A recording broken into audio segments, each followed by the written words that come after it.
Untold secrets of World War I. The origins of the First World War are still the cause of lively debate amongst historians. More than 100 years after the assassination of the heir to the Austro-Hungarian throne. In June 1914, the complex July crisis that followed the deaths of Franz Ferdinand and Sophie Chotek led to a generalized great power war that shaped the 20th century. But this crisis can also be seen in the broader context of the so-called long fuse, long-term causes that made war more likely in post-Napoleonic Europe. So let's take a look at the outbreak of the First World War. In the decades before the First World War broke out in 1914, industrialization led to huge increases in wealth and urbanization, but also created stark inequalities in society. Ruling groups needed to manage the resulting tensions, so encouraging nationalism and pride in imperial expansion helped to channel the anger and energy of the popular classes elsewhere. But this caused problems abroad. Britain, France, and Russia had well-established empires by the late 1800s when a new player arrived on the scene. Germany became a unified state in 1871 and eventually began to create its own overseas empire and blue water navy to appease its growing commercial class and to offset the powerful influence of social democratic parties at home. Germany's ambitions for its place in the sun caused a spike in tensions between the great powers, who were already in competition with each other. Great power rivalries became part of popular culture with jingoistic press, militaristic education in schools, and everything from children's toys to thriller novels and even movies focusing on feats of arms or dangerous enemies. These political and social tensions caused a growing anxiety among many Europeans, and the danger that they might lead to war was heightened by increasing militarization. As the great powers expanded their empires and worried about rivals, they also built up their military capability and political alliances.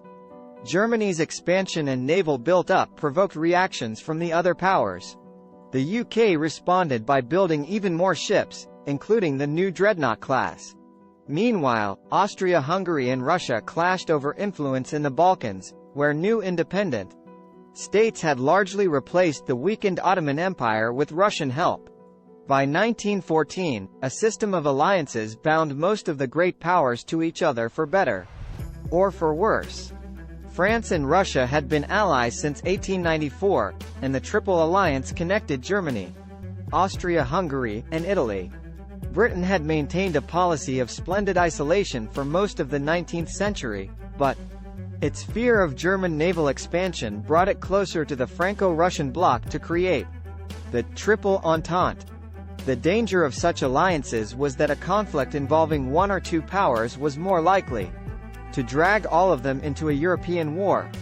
Germany felt surrounded by potential enemies, so it tried to test Entente resolve during two diplomatic crises in Morocco in 1905 and 1911.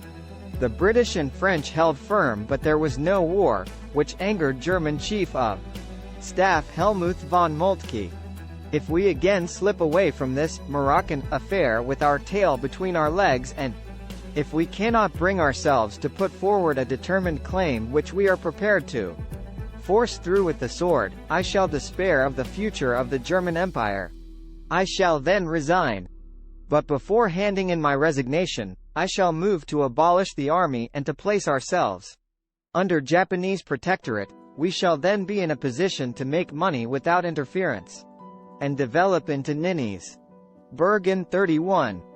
Germany's worries about its situation in Europe caused its government to shift priority from the navy, which had angered Britain, back to the army, which caused France and Russia to expand their armies.